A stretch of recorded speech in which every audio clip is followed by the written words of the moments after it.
When I made my video about the Wipeout series, I didn't record any gameplay of my own from HD or the Fury expansion, making up excuses like it's region locked or it's digital download only. I was wrong, and I even called myself out on that in the video. Since HD Fury is not one of the two games for PlayStation 3 that is region locked, I owed it to myself to give HD Fury a proper playthrough on RPCS3. So what do I really think about Studio Liverpool's penultimate game? Okay, is this gonna be a thing for every Wipeout video I make?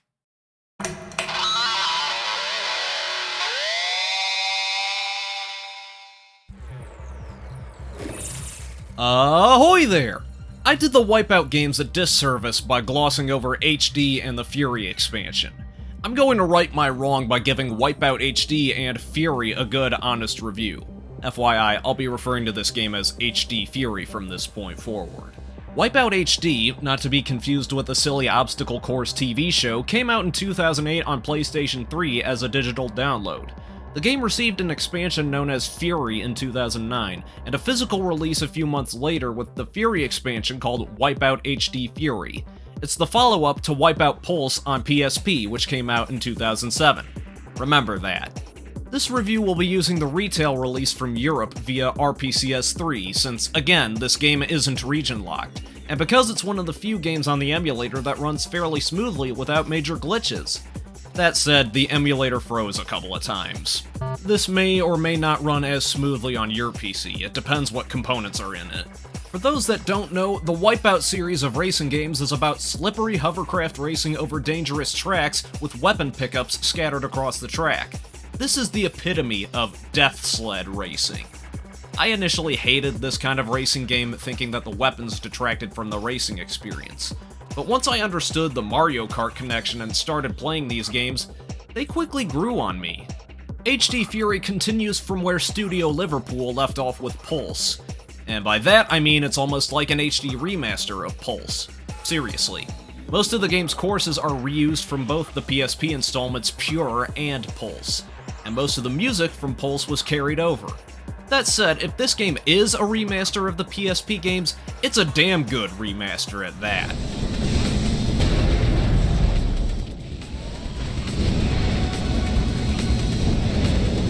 New lap record. Missile. For starters, the graphics for the time were gorgeous, and heck, they still are. The biggest selling point of this game was the fact that it ran at 1080p and 60 frames per second. Remember, the PS3 was very difficult to develop for. It was hard enough to get a game running at 60 frames per second, let alone at 1080p. In motion, the game looks razor sharp. However, if you're someone who looks closely at graphics like I do, you may notice that the game doesn't always render at native 1080p. HD Fury makes use of dynamic resolution scaling to keep this game's frame rate high when things get hectic. The horizontal resolution is sacrificed in this case, going as low as 1280 by 1080. While this isn't the first game to utilize DRS, this rendering technique became much more prominent in the generation following the PS3. One thing you may notice on a real PS3 playing this game is screen tearing on the top of the screen. It's not inside your main field of view though, so this can easily be ignored.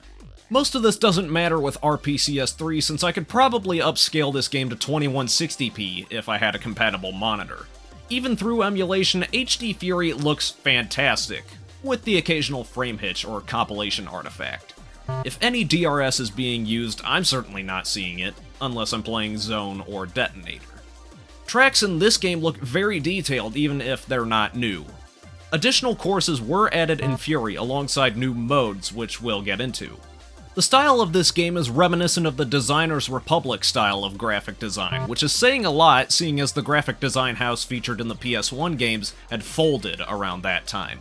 There's even the little touches like each game mode having a different heads-up display. I love it! I also love any game that tries to emulate synesthesia, or basically any game that has visuals that synchronize to the beat of music, which means that I love this game's iteration of Zone mode. This is the only time I noticed the resolution being a bit fuzzy here in emulation, but the sacrifice is well worth it with the pulsing lights, vibrant colors, and abundant particle effects. Fun fact, HD was delayed by a few months because the effects in zone mode were too crazy and failed epilepsy tests. That is dedication.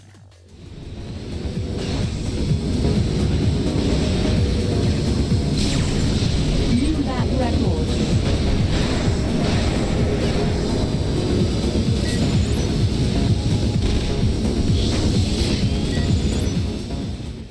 Now, it wouldn't be a Wipeout game if it didn't have a bumpin' electronic soundtrack, right?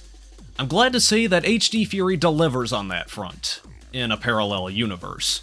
Again, HD Fury borrows most of its music from Pulse on PSP, but is missing 6 of the 16 songs, leaving a base game song list of 10.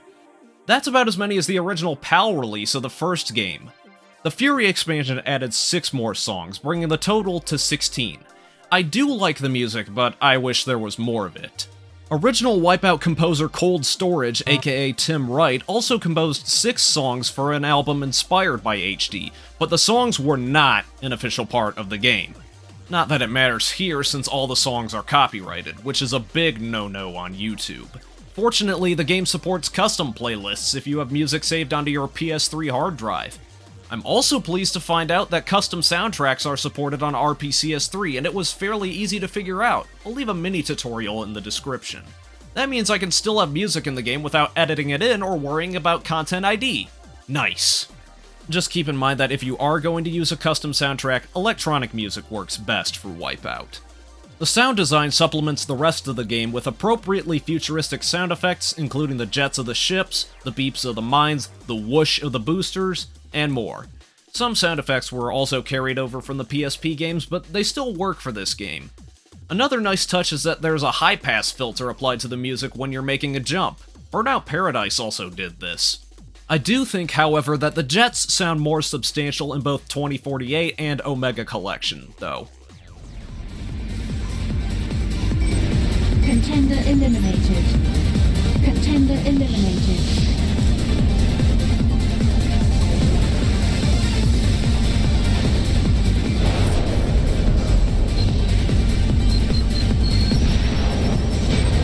Contender eliminated.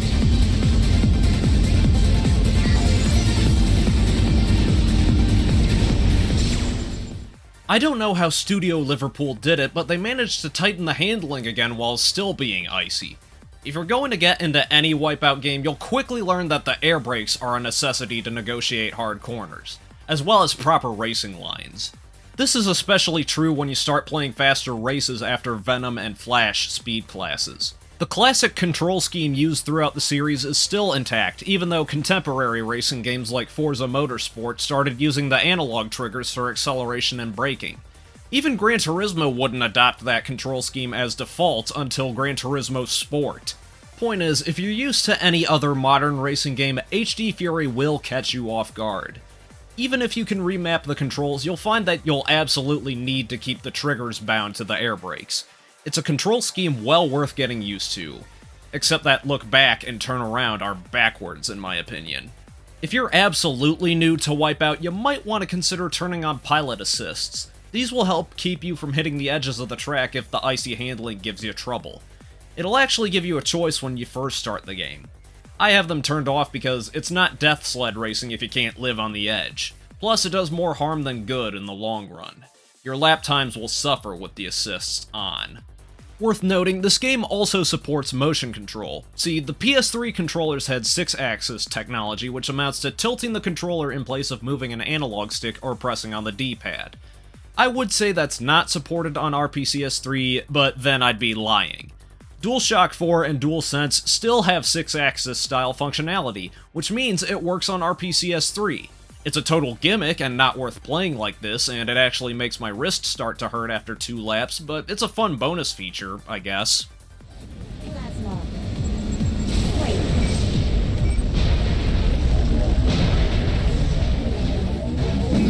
Missile. Energy critical.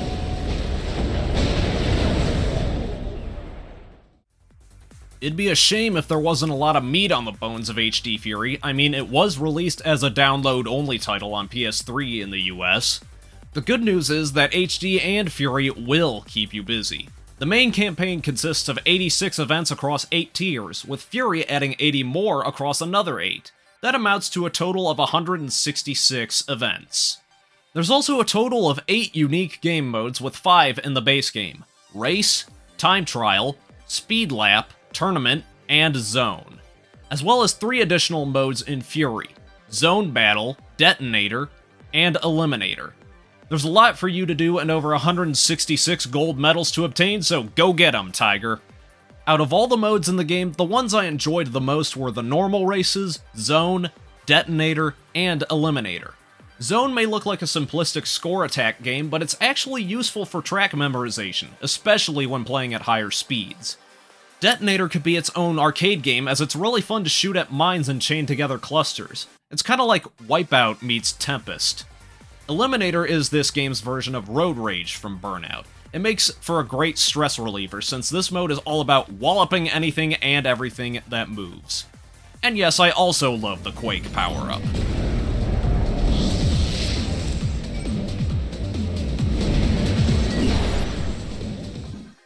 Returning from Pulse is the loyalty system, which I still haven't quite figured out.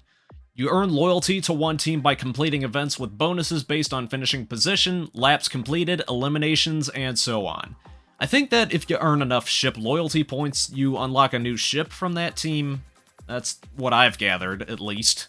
There's 12 teams, including the classics like Physar, Piranha, Oricom, and AG Systems, and each ship handles differently to the next. Ship stats and teams are also taken from Pulse, with some ships having boosted stats over the older-looking ship designs. The idea is to find which team and/or ship you vibe with. Some ships have better handling while others have a higher top speed. Stats don't matter in Zone or Detonator, as they're all the same. The difficulty curve of the 2 campaigns is well laid out in terms of increasing speed. You'll start with events in the Venom and Flash speed classes, which are the slower 2 speeds, with each grid giving you a taste of what's to come in the next slate. By the halfway point, you'll be introduced to Rapier class, which is the second fastest class and is where you'll spend most of the second half of the career. By that, I mean you'll be practicing hard to get good racing lines and learn to use every maneuver available. You won't have access to the fastest class, Phantom, until the final grid. Rapier and Phantom speeds will kick your ass. Online play is also supported, and I mean it's free on PS3, but some contemporary reviews complained that it felt half-baked. I can't judge the online functionality because I don't have a working PS3 to try it on, and I haven't tested out RPCS3's equivalent. But HD Fury is supported if you can connect to private servers and get in touch with players in a Discord server. Just make sure you've updated to version 2.51, the final game version. The initial 2.0 version of the game, the one that launched with Fury, also became rather infamous for the inclusion of in-game advertising during loading. Now, I can't demonstrate that on RPCS3 because this thing's not connected to the internet, but that doesn't matter. Most times, the game would finish loading, but the ad wasn't finished, so you'd have to wait for the ad to finish playing before you could play. No one liked this, unsurprisingly, so it was patched out. Sadly, it opened up a whole Pandora's box, with disapproval being voiced about adding in ads to a game someone's already paid for. Hell, people today are discussing whether or not you actually own your games. It was an omen for the rise of games as a service. Finally, I should mention that HD Fury is cross-compatible with Wipeout 2048 on PlayStation Vita. From my understanding, 2048 runs on a similar game engine as HD Fury and features the tracks from Fury. This allows Vita owners to play cross-platform with PS3 owners. Plus, there were 2 DLC packs for 2048 that basically add the rest of HD Fury to the game for online play. That's pretty cool. Probably not the best way to play it, but still cool. But don't ask me if it's cross-compatible with a Vita emulator and RPCS3, because it isn't. Gold medal awarded. 5-chain bonus. One ahead.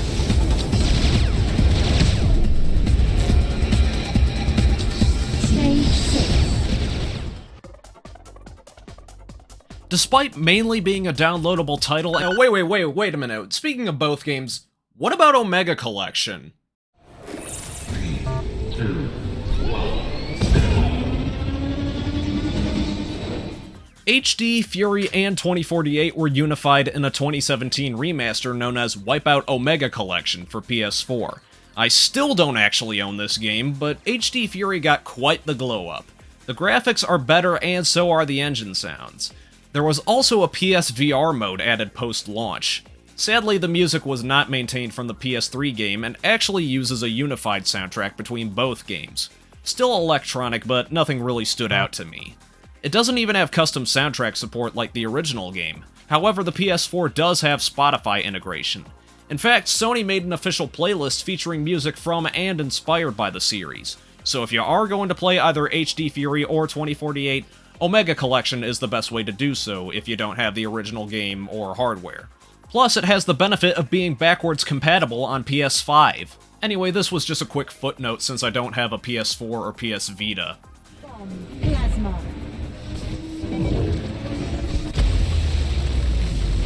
Cannon. Plasma. Contender eliminated. Cannon.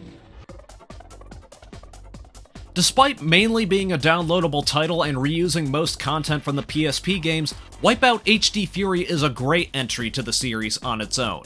It's almost like an HD remaster of the PSP games before the idea of HD remasters was popular. The campaigns will keep you busy, the music is still good, and the controls are still responsive. Plus, the game was a real showpiece for the PS3, which was struggling at the time. This is definitely one of the better games in the Wipeout series, as well as one of the better racing games I've played. But it sure as hell ain't an easy one. Is it better than any of the other games in the series? Well, I think that's something we'll have to work our way up to. I absolutely recommend Wipeout HD Fury, but if you don't have a PS3, you're better off playing it in Omega Collection on PS4 or PS5. It's the best way to play this and 2048. And besides, the PS3 store isn't gonna last forever.